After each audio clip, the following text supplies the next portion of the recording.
নমস্কার, সবাইকে স্বাগত জানিয়ে শুরু করছি। আমি একটু ব্যস্ত ছিলাম, তো তাই ভিডিও আপলোড করতে পারিনি।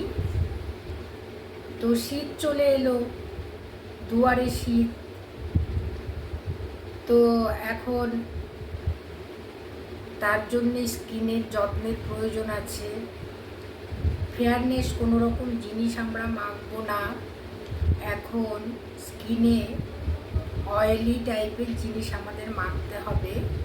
তার জন্যে ঘরোয়া পদ্ধতি হচ্ছে দুধ, দই, অয়েল, এই সব জিনিস আমরা ব্যবহার করব এবং এই সব দিয়ে রেমেডি বানিয়ে ত্বকে ব্যবহার করব, ত্বকে অ্যাপ্লাই করব। তারপরে দেখব আমাদের ত্বক স্বচ্ছ এবং সুন্দর হয়ে যাবে।